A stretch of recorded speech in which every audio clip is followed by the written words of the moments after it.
আপোনালোকক মই চৰকাৰৰ পৰা ফ্ৰী মোবাইল এটা দি দিম 10,000 টকাটো মই ক্লিয়াৰ কৰি দিম হ'ব সুখবৰ গোটৰ মহিলাসকল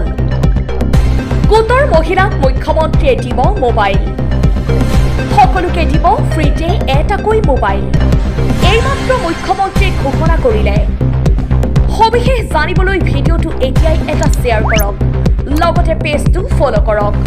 শুনি লওক মুখ্যমন্ত্ৰীৰ মন্তব্য আপোনালোকক বিহালীত যেনেকে পালে তেনেকে ভুৱন পেগু ৰনোজ পেগু প্ৰধান বৰুৱাৰ লগত মই আলোচনা কৰিম তিনিখন মিটিং হ'ব এখন ধেমাজিত এখন আমাৰ শিলাপথাৰত এখন আমাৰ জুনাই এতিয়া আমাৰ কাম হৈ গ'ল চিন্তা কৰিব নালাগে 10,000 টকাটো আপোনালোকে পাই যাব কিন্তু 10,000 টকাটো শেষ নহয় বিহালীত যেতিয়া মই 10,000 টকাটো আই মাতৃসকলক দিছিলোঁ এগৰাকী আই মাতৃক সুধিলোঁ মোক ফটো তুলি আছিলে মাজনী আই মাতৃ ফটোটো নুঠিলে তেতিয়া মই ক'লোঁ কি মোবাইলটো বেয়া নেকি বোলে মামা মোবাইলটো বেয়া 10,000 টকাটো আজি ল'ম নহয় নতুন মোবাইল এটা কিনিম এতিয়া কথাটো হ'ল মোবাইল কিনিব নালাগে ঠিক আছে ভগৱানে যদি কেতিয়াবা মোক শক্তি দিয়ে আপোনালোকক মই চৰকাৰৰ পৰা ফ্ৰী মোবাইল এটা দি দিম কেতিয়াবালৈকে এতিয়াই কোৱা নাই লাহেকৈ কিন্তু এই 10,000 টকাটো আমি যোনদিনাখন পাম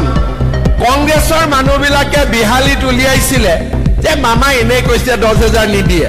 মই 10,000 দি দিলোঁ এইবাৰ ইলেকশ্যনত কংগ্ৰেছে তাতে ইলেকশ্যনেই নেখেলিলে চব বিজেপি আনকণ্টেষ্ট জিকি গ'ল কাৰণ প্ৰচাৰ বেছি কৰি আছিলে মই নিদিওঁ বুলি আৰু মই যি কওঁ আজিলৈকে প্ৰত্যেকটো কথা ৰাখি আহিছোঁ নে নাই গতিকে এতিয়া আপোনালোকক মই এটা অনুৰোধ কৰিম 10,000টোতো পাবই 10,000টোৰ কাৰণে মই একো কোৱা নাই কিন্তু 10,000ত মই শেষ নকৰোঁ 10,000 যিসকলে ভাল কৰি খৰচ কৰিব আমিৰ ব্যৱসায়ত খৰচ কৰক কৰি পালন কৰক গৰু পালন কৰক কিবা এটা উপাৰ্জনমূলক কামত খৰচ কৰিব